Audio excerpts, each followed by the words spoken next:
Astaghfirullah. Bismillahirrahmanirrahim.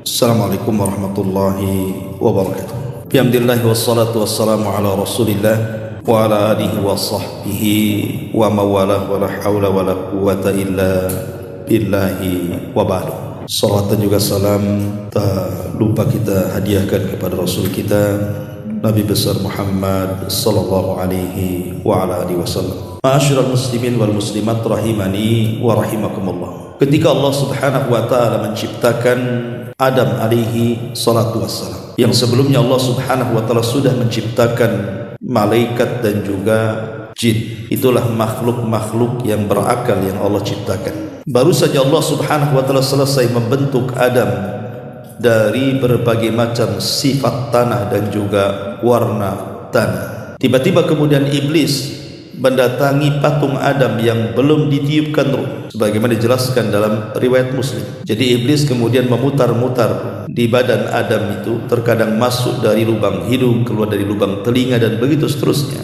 Kemudian dia mengatakan, saya tahu bahwa makhluk ini sangat lemah, fa innahu ajwaf, katanya, karena dia makhluk yang berongga, artinya berhajat kepada makan dan minum. Dari sini kemudian Allah Subhanahu wa taala mengumpulkan seluruh makhluk yang ada di langit dari kalangan para malaikat, termasuk iblis di situ, agar mereka sujud kepada Adam. Tentu sujud di sini bukan sujud ibadah, karena tidak boleh sujud ibadah kecuali diberikan kepada Allah. Lalu perintah sujud Allah kepada para malaikat apa? Ada yang mengatakan ini sujud ta'zim, hanya sekedar penghormatan saja. Ada yang mengatakan sujud di sini artinya sujud menjadikan Adam itu kiblat bagi mereka.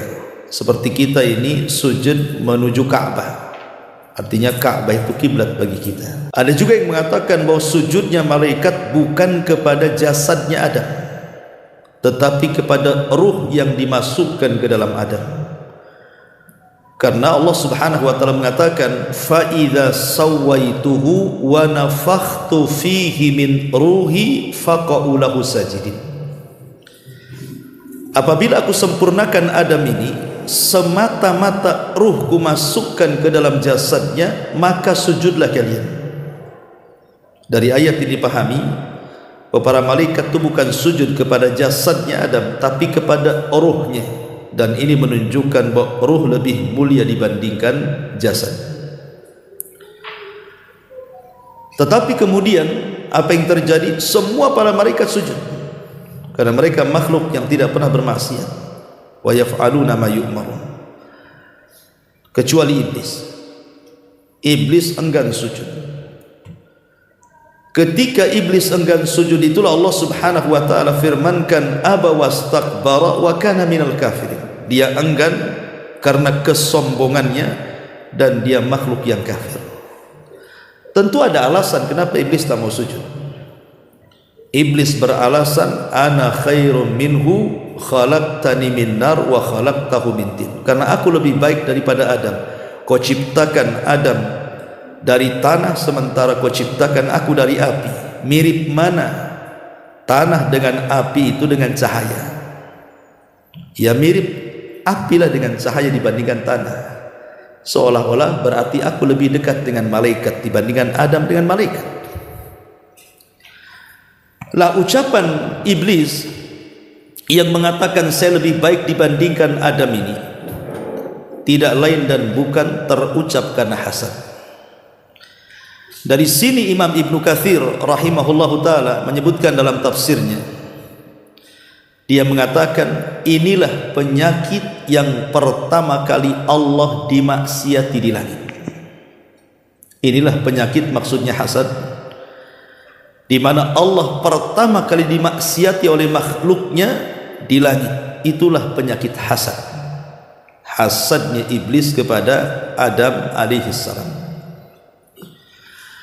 Ketika iblis kemudian mendapatkan murka dari Allah Subhanahu wa taala, bukannya bertobat dan meminta ampun akan dosa-dosanya kepada Allah, justru makin parah. Apalagi setelah tahu bahwa Allah melaknat dirinya dan murka kepadanya, maka hasad yang tertanam kepada iblis itu semakin besar.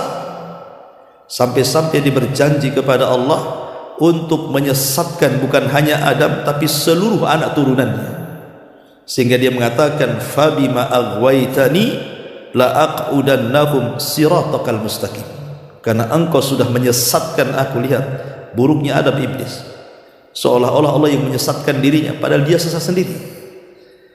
Dia mengatakan fabima aghwaytani, karena engkau sudah menyesatkan aku, kusesatkan seluruh turunan Adam, katanya, dari jalanmu yang lurus. Lihat, ini hasad di atas hasad namanya. Sehingga Imam Ibnul Qayyim rahimahullahu ta'ala mengatakan fal hasid syabihun bi iblis. Orang yang hasad itu dia serupa dengan iblis, bahkan dia tentara dari tentara iblis, naudzubillah. Ma'asyiral muslimin wal muslimat rahimani wa rahimakumullah. Inilah kisah dosa pertama di langit, hasadnya iblis kepada Adam dan murkanya Allah kepada iblis, dan semakin hasadnya iblis setelah kemurkaan Allah kepada dia. Kemudian yang kedua, kisah putra-putra Adam alaihi salam. Ketika Allah subhanahu wa ta'ala anugerahkan kepada Adam dan juga Hawa keturunan-keturunan, dan setiap melahirkan itu selalu kembar, sebagaimana dijelaskan dalam tafsir Ibnu Katsir rahimahullah ta'ala. Jadi Hawa itu kalau melahirkan selalu kembar, dan Allah anugerahkan 40 keturunan, 20 laki-laki dan 20 perempuan. Ketika kemudian Allah subhanahu wa ta'ala merintahkan Adam untuk menikahkan putra-putrinya secara silang demi keberlangsungan generasi, karena manusia itu disebut khalifah. Apa makna khalifah? Yakhlufu ba'duhu ba'd, makhluk yang bergenerasi satu dengan yang lainnya. Artinya tidak akan ada kepunahan manusia itu, pasti akan ada generasi berikutnya, generasi itu namanya khalifah. Akhirnya kemudian Adam alaihi salatu wassalam mau menikahkan anak yang paling besar. Tentu yang paling besar Qabil, kemudian adiknya Habil, dan masing-masing Qabil dan Habil itu menukar kembarannya supaya tidak menikah dengan satu darah, maksudnya karena tidak ada manusia lain, ya terpaksa yang dekat-dekatkan, tapi tetap disilang karena supaya tidak satu darah. Disinilah iblis kemudian yang memang sebelumnya sudah berjanji kepada Allah, karena hasadnya ingin menyesatkan Bani Adam, ada kesempatan. Karena kalau menggoda mereka disuruh kufur dan menyekutukan Allah tidak bisa. 10 abad iblis itu menyesatkan Bani Adam, tidak ada yang musyrik di zaman itu. Sampai di zaman Nabi Nuh, dari Adam sampai Nabi Nuh itu kan 10 kurun, 10 abad gitu ya. Tapi iblis tidak berhasil menyesatkan Bani Adam itu untuk menyekutukan dia, sehingga iblis itu hanya baru setakat bagaimana supaya anak keturunan Adam itu melakukan dosa besar saja, tidak sampai ke taraf kesyirikan. Datang iblis kepada Qabil kemudian berikan was-was. Hebatnya was-was setan itu, coba. Tidak ada namanya setan itu dorong kita ke maksiat atau narik tangan kita, ayo kita maksiat, tidak ada. Setan itu hanya ngasih was-was saja. Tapi was-wasnya setan ini luar biasa sakti, bisa orang terdorong dengan was-was, coba. Lah sehingga kemudian ketika pensyariatan silang ini tidak diterima oleh Qabil karena was-was daripada iblis, sebabnya adalah karena dia melihat pasangan Habil tidak cantik, sementara kembaran dia pula cantik. Karena memang fitrah di situ dijelaskan bahwa Qabil ini dia tidak terlalu tampan, tetapi kembarannya cantik sekali. Habil pula terbalik, dia orangnya tampan tapi kembarannya pula tak cantik. Apa jadi fitrah jadinya ya, kalau orang jelek itu istrinya cantik. Oh, orang tampan pula istrinya jelek, hitam pula. Jadi akhirnya kemudian Qabil tak maulah kan, maunya dia yang cantik ya kembarannya. Kemudian dia tuduh Adam dengan berbagai macam tuduhan. Adam itu bukan bapak diktator, dia berusaha untuk mendamaikan, sehingga dia berdoa lagi kepada Allah. Akhirnya Allah syariatkan kurban. Sudah gini saja, Kalian berkorban saja. Nanti siapa yang kurbannya diterima, itulah dia berhak mengambil pasangannya. Karena Habil ini dia kan ashabu masyiyah, dia memang peternak, dan dia juga mewarisi sifat-sifat Adam. Maka kurban ini betul-betul dihargai dia. Dia berkurban dengan kambing yang sangat besar, yang memang layak untuk dikurbankan karena itu hadiah untuk Allah. Sementara Qabil itu karena dalam hatinya sudah terkena was-was iblis, penuh dengan hasad, sehingga kemudian menuduh bahwa perintah itu akal-akalan bapaknya saja. Dari situ dia sembarangan korban, karena dia seorang ashabul mazra'ah, ya, petani gitu ya. Ya, dia ngambil buah-buahan sesuka dia. Kadang-kadang yang tidak layak dikorbankan dia ambil, kemudian diletakkan di atas bukit. Dari situ Allah Subhanahu wa taala firmankan di dalam Al-Qur'an, "Watslu 'alaihim naba abnai Adam bil haqq. Idz qarraba qurbanan fatuqbila min ahadihima wa lam yutaqabbal minal akhar." Bacakan kepada mereka tentang kisah dua putra Adam itu. Ketika keduanya berkurban, Allah hanya menerima salah satunya dan menolak yang lainnya. Artinya Allah terima kurbannya Habil dan Allah tolak korbannya Qabil. Marah si Qabil. Kenapa? Berarti dia berhak mengambil kembarannya, sementara dia tak mau. Karena takut kalau seandainya kembarannya diambil Habil dan dinikahinya, dari situlah kemudian meningkat dari hasad kepada niat pembunuhan.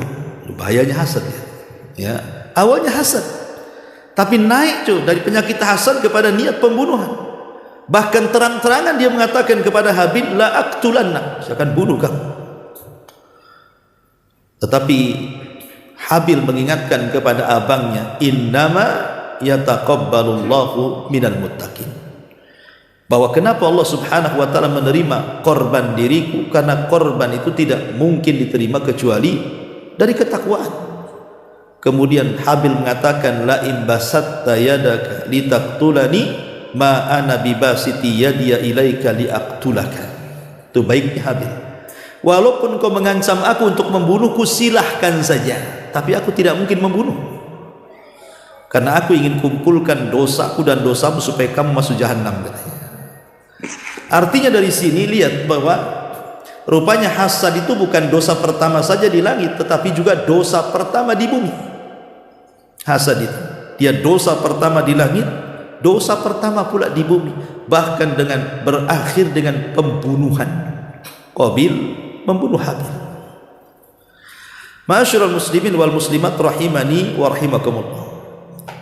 Dan hasad juga yang ketiga, rupanya hasad ini memang sifat orang-orang kafir, sifat orang-orang Yahudi, bahkan sifat orang-orang musyrik. Ketika Nabi SAW di permulaan dakwah, periode Mekah tentunya ya, selama 13 tahun, yang didakwahkan Rasul kan la ilaha illallah, tauhid. Ketika itu yang banyak masuk Islam justru adalah anak-anak muda. Orang-orang tuanya justru menjadi para penentang Islam.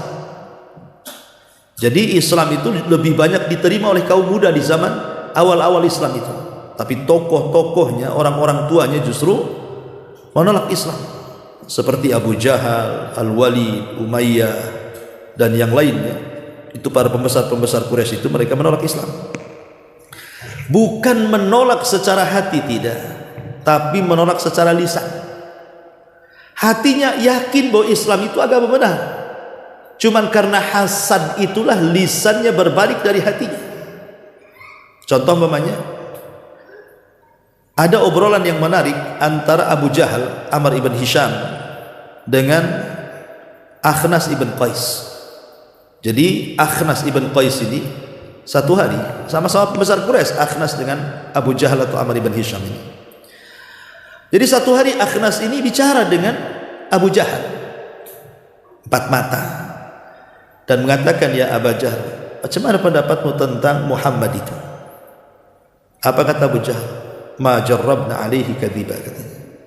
Aku tidak pernah melihat dari mulut dia keluar kedustaan, katanya.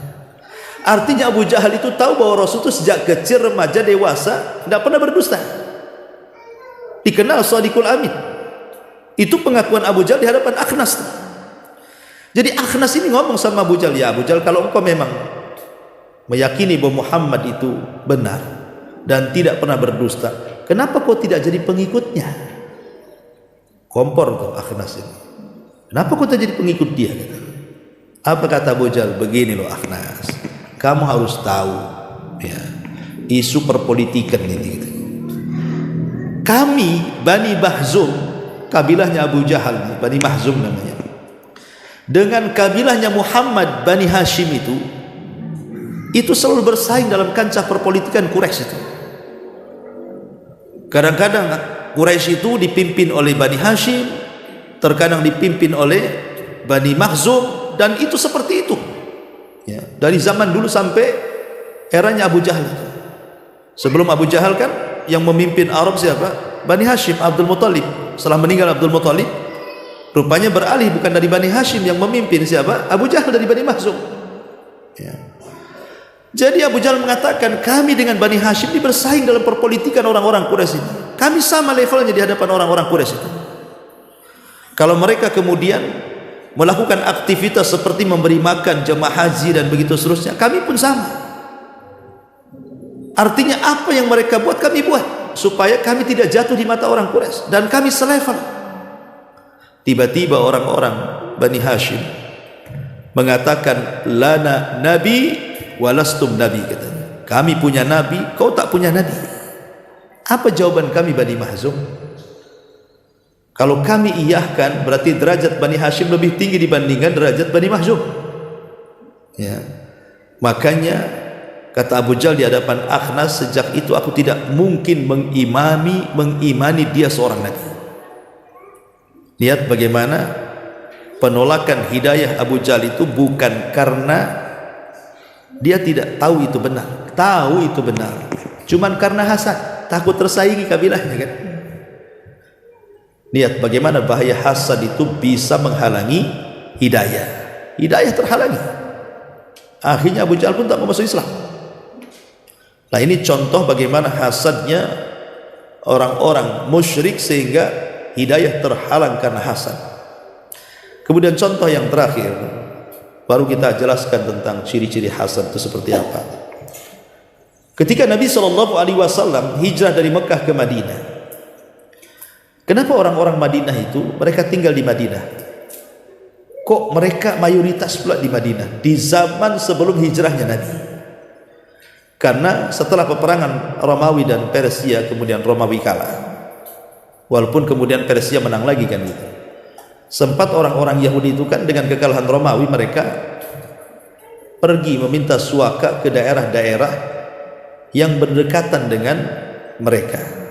Tetapi setelah ada kabar dari padri dan pendeta mereka bahwa akan muncul seorang nabi di tanah gersang yang penuh dengan pohon kurma, dari situlah mereka berbondong-bondong datang ke kota Madinah, terutama 3 kabilah yang masyhur. Pertama Bani Quraidah, kemudian Bani Nadir dan Bani Qunaiqah, yang kemudian mencengkeram Madinah secara ekonomi dan menguasai, dibandingkan 2 kabilah musyrik dari Yaman, Khazraj dan Aus.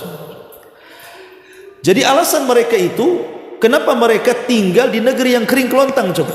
Bukankah orang-orang Yahudi umumnya mencari materi, mencari dunia? Harusnya mereka hijrah ke Yaman atau hijrah ke Syam yang jelas-jelas ekonominya maju di zaman itu kan. Kenapa mereka hijrah ke padang pasir, negeri yang kering kelontang, susah untuk cari ekonomi di situ? Rupanya ada keyakinan, karena di situ akan muncul seorang nabi. Lah ketika Nabi SAW betul-betul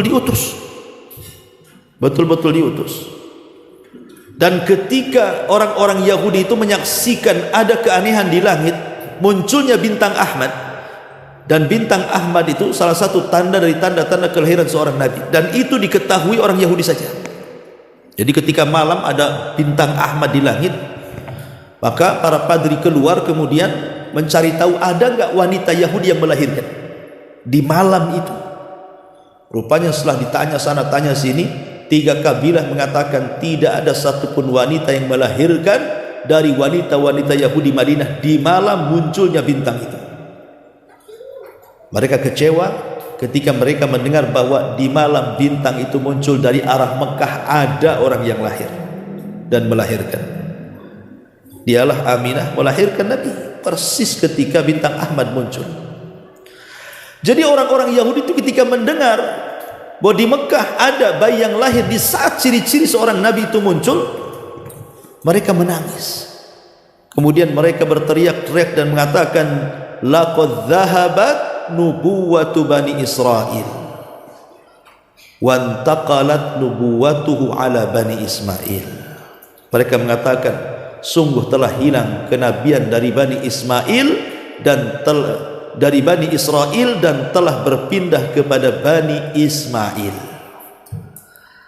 Jadi kenabian Bani Israel stop sampai di sini. Yang terakhir berarti Isa bin Maryam.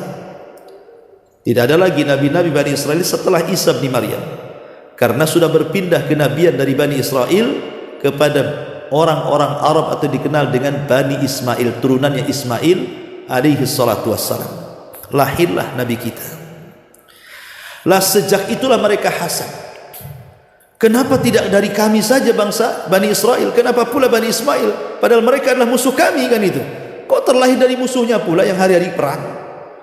Makanya dari situlah timbul hasadnya orang Yahudi dan tidak mau mengimani Rasul sampai ketika betul-betul Rasul hijrah ke Madinah, tidak ada orang Yahudi yang beriman kecuali kurang dari 10 orang sampai wafatnya Nabi.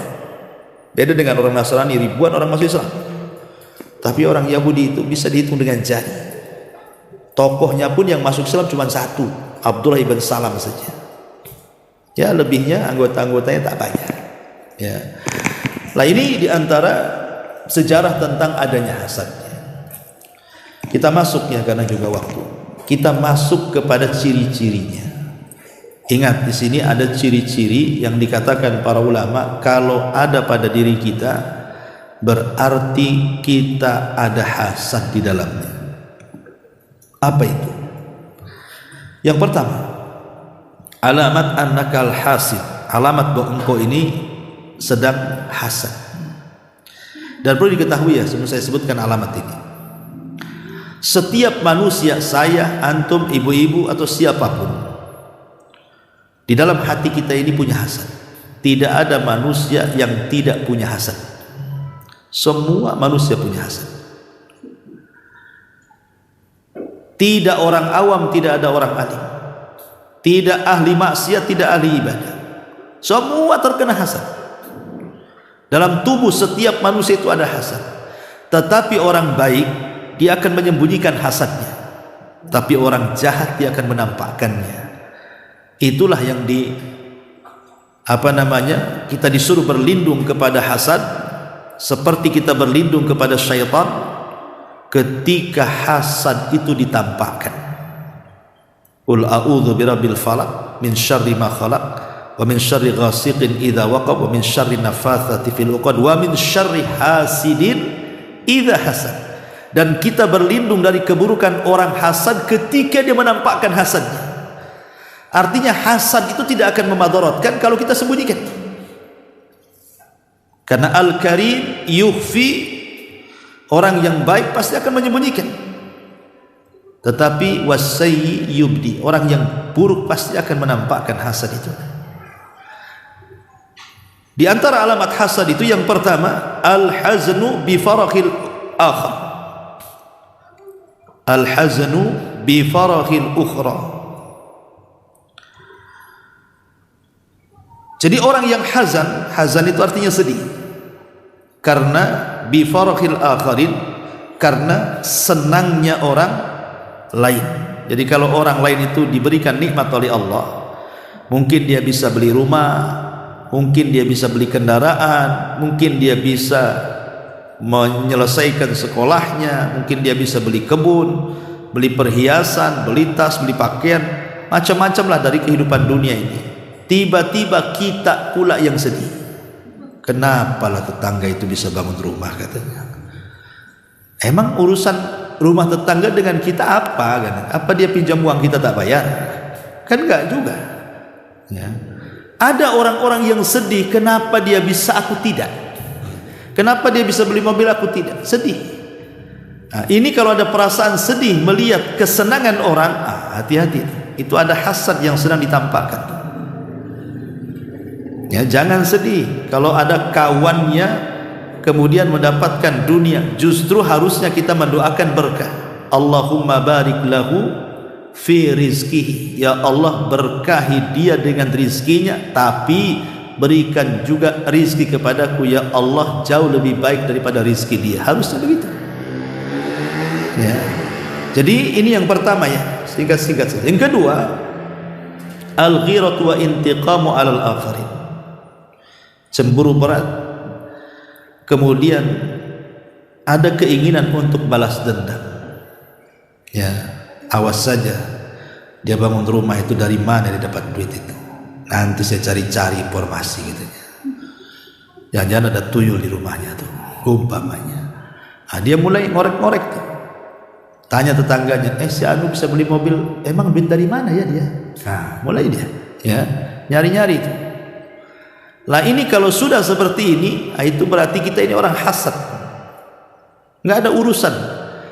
Rizki yang Allah rizkikan kepada dia itu berbeda dengan rizki yang Allah rizkikan kepada kita. Kalau ada orang di atas kesenangan, tidak akan pengaruh dengan rizki kita kok. Ya, kemudian yang ketiga, at-tafkir as-su' lil akharin. Berfikir buruk kepada orang lain. Ya tadi suudzon akhirnya.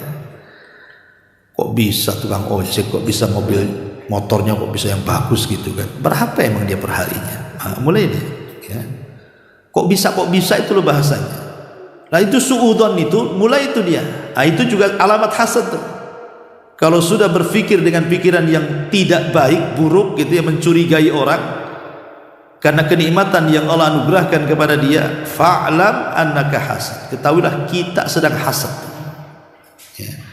Kemudian yang keempat, dha'fus thiqati billah. Lemahnya keyakinan kita dengan Allah. Ketika kemudian kita melihat nikmat yang Allah anugerahkan kepada orang, kita enggak yakin dengan diri sendiri bahwa rezeki itu sudah ditentukan untuk kita. Lemah. Ya. Sehingga akhirnya setiap hari membicarakan nikmat orang saja. Padahal dia bisa seperti dia loh kalau mau berusaha. Betapa banyak orang-orang yang sukses itu karena keyakinan dia kepada Allah. Aku juga bisa kok seperti dia. Emang dia aja yang bisa, aku juga bisa. Kuat dia keyakinannya kan. Sehingga semangat dia. Kemudian yang kelima, al-qalaqu bi nafsihi li'anna al-hasid fihi an-nar fi qalbihi. Hatinya kolak, bingung, stres. Ya. Kenapa? Karena biasanya orang yang hasad itu hati dia sedang terbakar. Hati orang yang hasad itu sedang terbakar. Karena sedang terbakar itulah akhirnya dia bingung, stres gitu. Melihat kekayaan orang, nikmat orang itu jadi nggak tenang dia. Kemudian juga yang keenam, asy'uru ala dha'fi nafsihi amama al-akharin. Dia merasa dia lemah di hadapan orang lain. Merasa lemah di hadapan orang lain, tidak percaya diri. Itu orang hasad. Hati-hati. Termasuk asy'ur bil farahi bi dararin aw musab lil akharin. Ataupun dia merasa senang kalau ada orang lain terkena musibah. Pamannya ada tetangga kebakaran rumahnya, atau mungkin terjadi perceraian, cekcok gitu ya. Atau mungkin kerampokan atau apalah musibahnya, kita kok enak, senang gitu. Ini yang saya cari-cari ini saya tunggu-tunggu. Kapok dia. Kan ada orang kena musibah malah kemudian kita ngapok-ngapokin orang itu. Berarti ada hasadnya. Ada hasad. Maka jangan sampai kemudian kita merasa senang karena madarat yang menimpa orang lain. Kemudian yang nomor 8, khubthun nafsi minal bukhli was. Biasanya buruk jiwanya, lahirlah sifat-sifat bakhil dan kikir. Orang hasad itu identik dengan bakhil, identik dengan kikir. Tidak bisa dipisahkan antara hasad dengan bakhil. Ya, maka biasanya kalau kita sudah mulai bakhil, kikir karena ingin menyaingi orang lain, Maka ini bagian daripada hasad. Kemudian yang kesembilan, tunsyirul fitana bainal akharin. Orang yang hasad itu nih suka menyebar-nyebarkan fitnah atau mencari-cari aurat saudaranya. Dia akan menyebar fitnah dia. Pamannya ketika ada saudara kita mendapatkan nikmat itu, kita sebar fitnah. Itu wajar, itu kaya, itu korupsi itu katanya. Mulai dia ya nyebar-nyebar fitnah. Sebenarnya kan gak ada urusan. Seandainya pun dia korupsi, seandainya pun dia maling, dia nyolong, itu urusan dia kan. Gak ada urusan, pertanggungjawaban dia dengan Allah. Gak ada urusan dengan kita, karena kita kan tidak dirugikan dengan dia. Kecuali kalau uang kita yang dicuri dia lah, atau kekayaan kita diambil dia, lain ceritanya. Dan kadang-kadang kita gak ada hubungan dengan orang itu. Tiba-tiba kita menyebar fitnah, menyebar hoax dan yang sebagai, apalagi sampai kemudian tatabu tadi, mencari-cari auratnya orang. Kemudian juga yang nomor 10, la yu'minu bil qadari wa qada'i. Biasanya orang hasad itu karena tidak yakin dengan takdir dan putusan Allah. Kenapa si anu ini kok kaya, kenapa saya miskin? Kenapa si anu sehat, kenapa saya sakit-sakit terus? Kenapa si anu sukses, kenapa saya kok tak sukses? Kenapa ya Allah? Akhirnya mulai dia ragu dengan takdir itu. Karena orang hasad itu hakikatnya menolak takdir, sehingga dia berangan-angan ingin menghilangkan nikmat orang dan berpindah kepada dia. Kemudian yang nomor 11, la yubarak lil akharin fil rizki. Tidak pernah mendoakan berkah kepada orang lain ketika mendapatkan rizki. Makanya harusnya kita katakan kalau ada saudara kita mendapatkan rizki, kita katakan, ya Allah berkahi rizki dia dan berikanlah rizki kepadaku yang jauh lebih baik daripada yang Engkau rizkikan kepada dia. Harusnya begitu doanya. Jadi kalau seandainya ada saudara kita beli kendaraan, mobil atau buat rumah, maka kita katakan, ya Allah semoga mobil dia diberkahi, tetapi ya Allah berikan jugalah mobil kepadaku yang lebih baik dibandingkan mobil dia. Gitu harusnya doanya. Ya, bukan malah hasad nggak pengaruh rizki sama sekali. Tapi kalau doa itu mempengaruhi rizki, karena yang bisa menolak takdir itu adalah doa. Nah, makanya harusnya sering-sering mendoakan berkah kepada saudaranya. Kemudian juga yang nomor 12, asyakwatu wala yashkur ala nikmatillah. Banyak mengeluh dan tidak pernah bersyukur akan nikmat Allah. Ini ciri-ciri orang hasad. Banyak kali keluhannya. Dan itu banyak orang suka ngeluh tuh kan. Kemudian juga tidak bersyukur dengan nikmat yang ada. Akhirnya kurang qanaah, tidak menerima pemberian Allah subhanahu wa ta'ala. Kemudian yang nomor 13, yamdahu nafsah ala nikmatillah. Dia lebih memuji nikmat Allah yang diberikan kepadanya dan mencela nikmat Allah yang diberikan kepada orang. Itu orang hasad. Aku ini lebih baik daripada dia. Lihat rumahku lebih bagus kok. Dia catnya aja kurang menarik. Lihat halaman saya, rumahnya luas, itu loh sempit, susah kali. Jadi dia membanggakan kepada dirinya, tapi mencela nikmat orang. Maka ini tanda kita ada hasad. Kemudian ad-du'a 'alal akharina bisu, mendoakan orang lain dengan keburukan. Itu orang hasad, ciri orang hasad itu suka mendoakan saudaranya dengan keburukan. Dan yang 15, biasanya orang hasad itu kalau sudah mulai talabur rizkil haram, dia sudah tidak membeda-bedakan mana rizki yang halal, mana rizki yang haram, diambil saja karena dia mau setara dengan orang. Karena begini, ikhwatul fillah muliakan Allah azza wa jalla, hasad ini kan ada tingkatan-tingkatannya ya.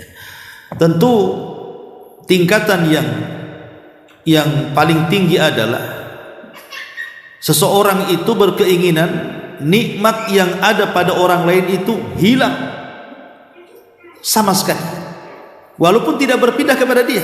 Yang penting hancur hidupnya.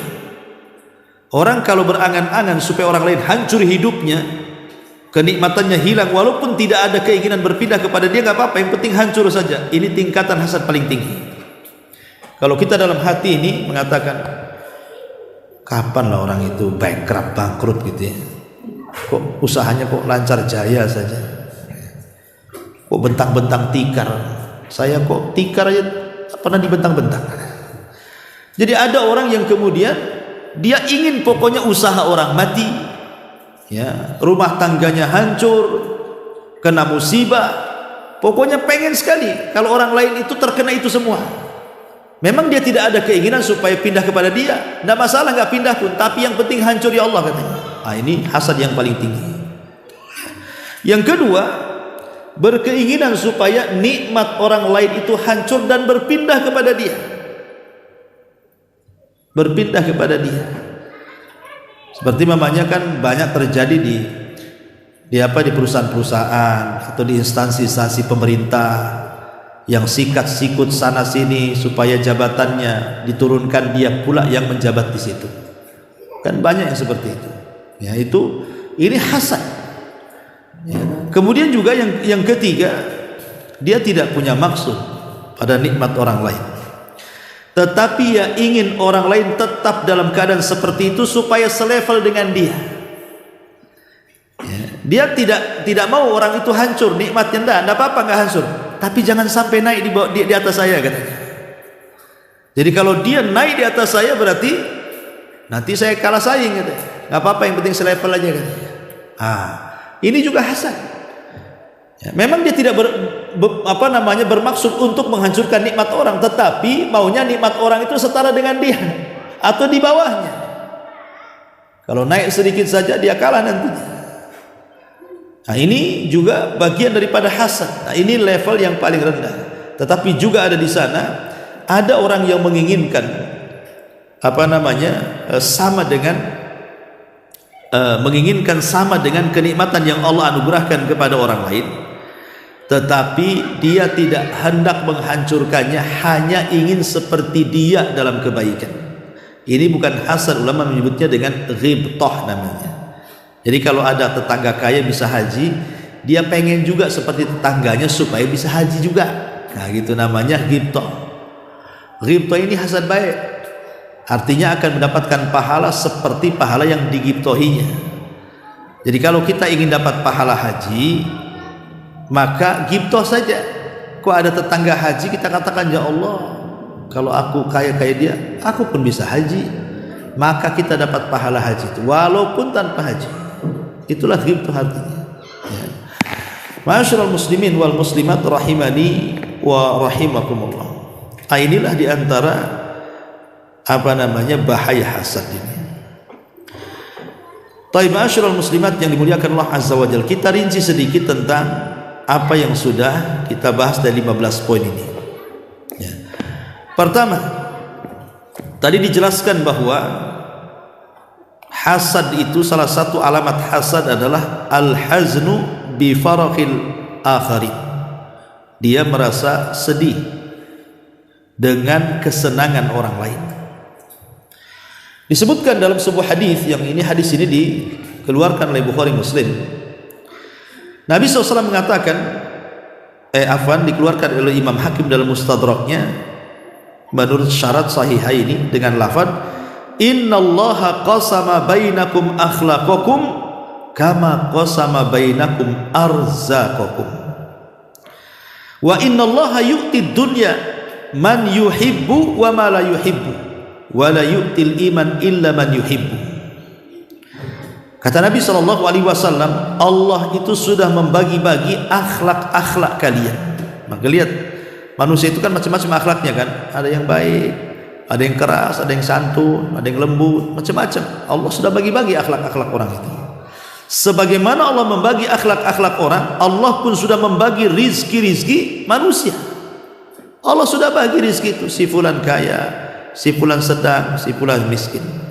Tapi ingat bahwa Allah akan memberi dunia itu kepada siapa yang dia cintai dan kepada siapa yang dia tidak cintai. Tetapi kalau iman, Allah tidak akan memberi kecuali yang dicintainya saja. Dari sini kita tahu bahwa apa yang mau disedihkan dari nikmat orang lain. Apa yang kita sedihkan dari kekayaan yang Allah Subhanahu wa taala anugerahkan kepada orang, sementara kekayaan itu Allah berikan kepada yang dicintainya dan yang tidak dicintainya.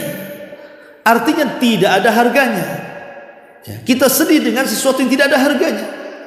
Yang Nabi SAW mengatakan, "Lau kanatid dunya ta'dilu janaha ba'udatin ma saqal kafiru syarbata ma'in."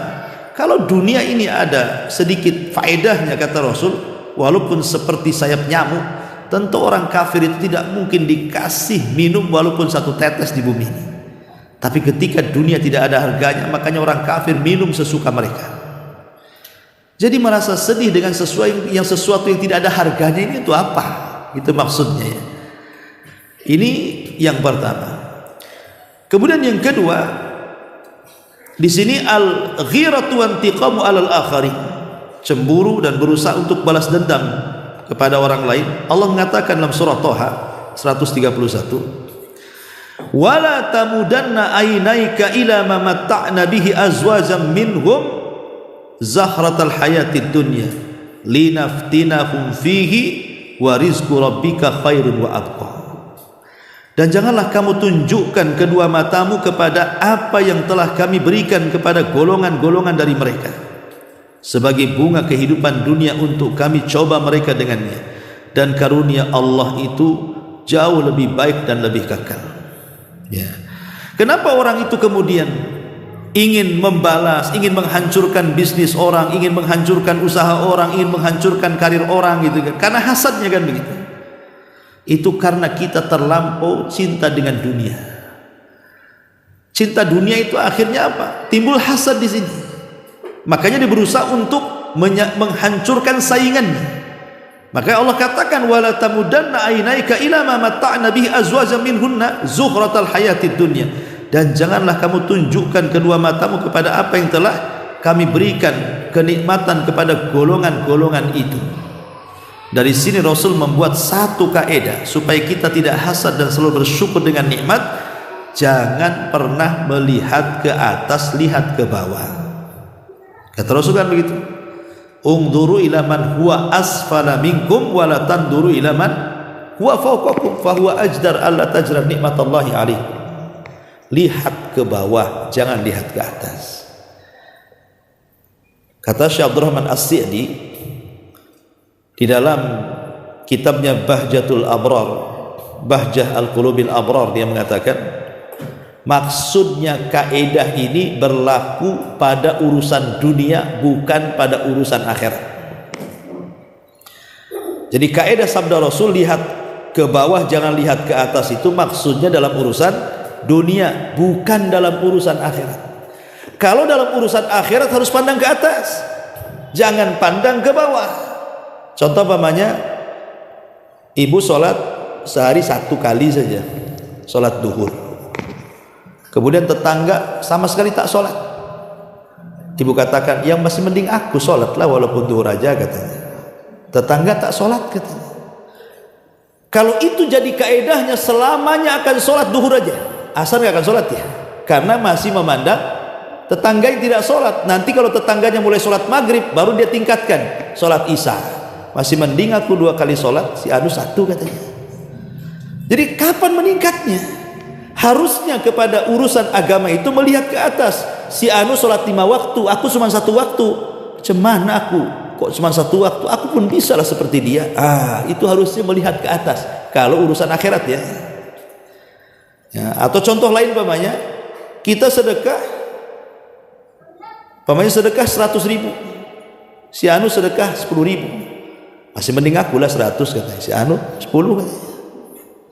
Nanti kalau seandainya si anu mulai ditingkatkan ke 100, baru dia naikkan tuh 110.000. Masih mending lah 110.000, si anu 100 saja, katanya.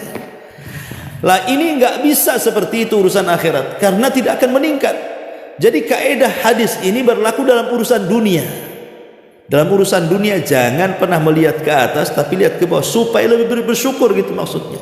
Jadi kalau ada orang punya rumah, kemudian masih bisa tidur di situ walaupun buruk-buruk rumahnya, masih mengucapkan alhamdulillah, si anu itu masih ngontrak. Yang ngontrak alhamdulillah, si anu di kolong jembatan. Dan begitu seterusnya. Kalau kita sehat, alhamdulillah kita sehat. Si anu sakit. Kata orang sakit, alhamdulillah sakit saya itu masih pilek-pilek aja. Si anu setruk. Kata orang setruk, alhamdulillah masih setruk. Si anu mati. Ya kan? Makin bersyukur tuh kalau lihat ke bawah tuh. Lah inilah kemudian yang bisa meredam hasad yang kedua, supaya kita tidak balas dendam dengan orang. Apa hubungan kita balas dendam coba? Emang kita disakiti, diambil hartanya? Kan tidak. Jadi ini harus dipahami. Kemudian yang ketiga, memikirkan buruk terhadap orang lain. Kita tahu pemikiran buruk itu tidak lain berasal dari setan. Kan itu waswas kan? Orang kalau sudah pikiran buruk berarti ada setan di kepalanya, atau diwaswasi setan di kepalanya. Maka kalau sudah terpikir seperti ini, kita harus cepat-cepat ta'awud, berlindung kepada Allah dari keburukan setan. Makanya Allah mengatakan, Qul a'udzu birabbil falaq min syarri ma khalaq wa min syarri ghasikin idza waqab wa min syarri an-naffatsati fil 'uqad wa min syarri hasidin idza hasad. Segera kita berlindung kepada Allah dengan membaca suratul Falaq. Ini kalau kita sudah mulai di kepala kita ini memikirkan keburukan kepada orang lain, segera baca surah Al-Falaq ini. Kemudian yang nomor 4 tadi, dha'fu thiqatin billah. Dia lemah kepercayaan dia kepada Allah Subhanahu wa taala. Maka cara menghilangkannya, jangan bersuudzon, tapi tanamkan husnudzon kepada orang. Oh dia kaya, wajarlah, mungkin dia punya usaha yang kita tidak tahu. Atau mungkin ada orang kaya, kasihan dengan dia ngasih uang. Atau mungkin dia baru kejatuhan durian kepalanya. Ya, macam-macam kan. Kita harusnya kan mendahulukan husnudzon ya, sebelum kita suudzon. Karena seorang muslim itu harus banyak memberikan uzur kepada saudaranya, memberikan uzur supaya tenang hidupnya. Kemudian juga al-qalaq bi nafsihi li anna al-hasid fihi an-nar fi qalbi. Orang yang hasad ini dia ya tadi kadang-kadang panas hatinya, terbakar hatinya. Kenapa si anu bisa? Kenapa kok si anu punya? Kenapa si anu sukses? Kenapa si anu? Panas hatinya tuh. Maka supaya tidak panas, maka orang yang seperti ini harus banyak-banyak zikir. Karena Allah mengatakan, ala bi dzikrillahi tatmainnul qulub. Banyak zikir supaya tenang hatinya, jernih hatinya, dingin hatinya ya. Kemudian juga yang ke-6, merasa lemah di hadapan orang. Ya, itu juga tanda hasad juga. Merasa lemah di hadapan orang itu. Enggak boleh kita merasa lemah di hadapan orang. Karena bagaimanapun di mata Allah manusia itu sama saja. Kita ini manusia dan turunan Adam. Selama kita turunan Adam, maka Allah mengatakan walaqad karramna bani Adam wa hamalnahum fil barri wal bahri wa razaqnahum minat thayyibati wa faddalnahum ala katsirin mimman khalaqna tafdila. Kami telah memuliakan anak cucu Adam. Kami angkut mereka di daratan dan di lautan, dan kami berikan rizki dari yang baik-baik, dan kami lebihkan mereka di atas kebanyakan makhluk yang kau ciptakan dengan kelebihan yang sempurna. Jadi tidak perlu kemudian kita merasa rendah di hadapan orang. Ya kadang-kadang kita ini mudah kemudian tanazul, menghinakan di depan orang. Karena dia orang kaya, dia pejabat, kayaknya kita ini tunduk-tunduk, runduk-runduk, ruku-ruku.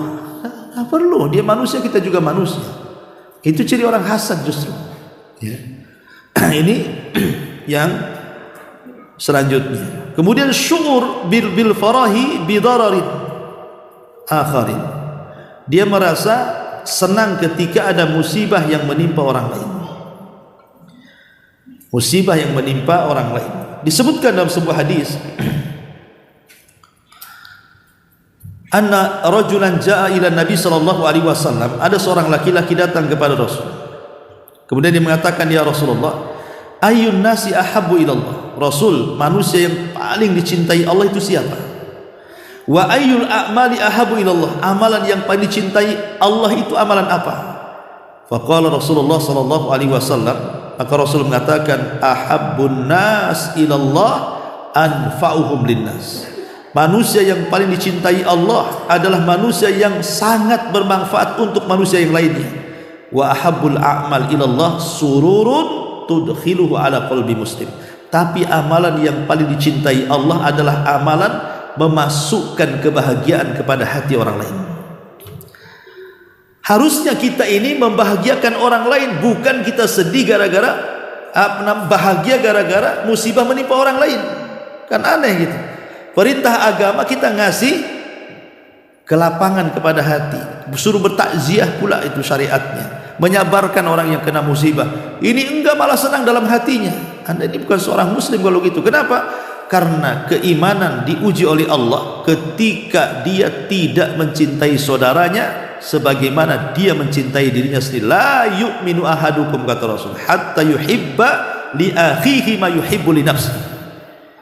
Tidak dinyatakan beriman atau sempurna keimanannya sampai dia mampu mencintai orang lain sebagaimana dia mencintai dirinya sendiri. Lah kalau dia senang dengan musibah orang lain, di mana persaudaraannya seorang muslim kalau begitu? Harusnya kita ini jabrul qulub, menembel kesedihan-kesedihan orang, dan itu ibadah yang sangat agung, jabrul qulub itu. Ya, maksudnya jabrul qulub itu menembel kesedihan orang.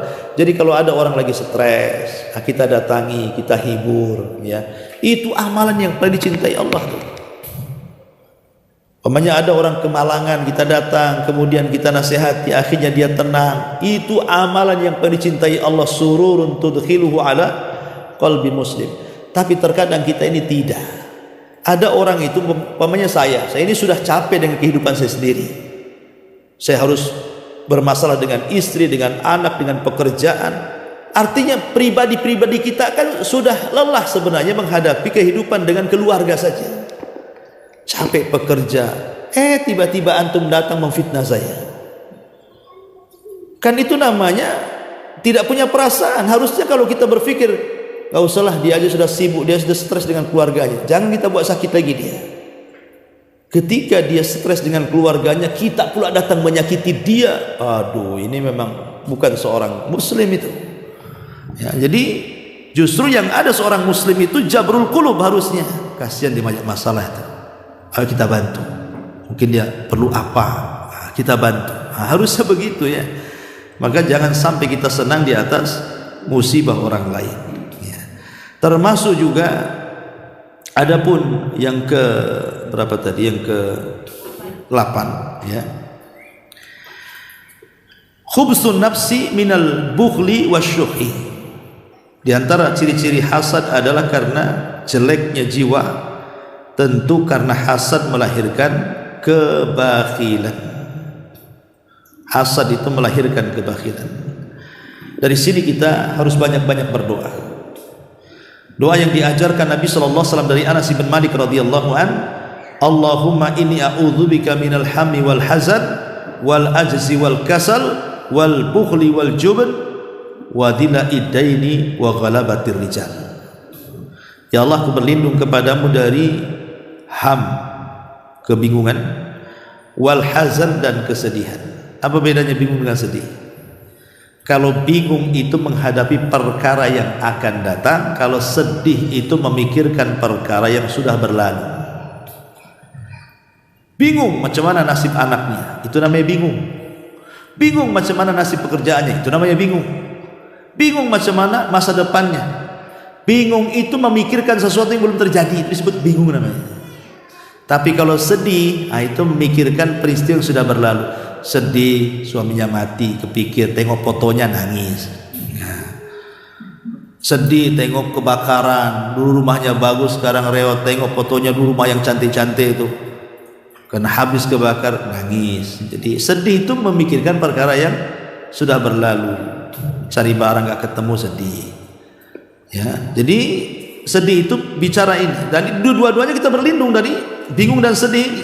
Kemudian wal azzi wal kasal, lemah dan malas. Apa bedanya lemah dan malas? Kalau lemah itu memang sama sekali tak bisa. Kalau malas itu bisa tapi tak bergerak, itulah malas. Contoh, ada suara adzan. Ya, ada suara adzan. Kita bisa ke masjid, tapi karena stroke maka tak bisa ke masjid, itu disebut lemah.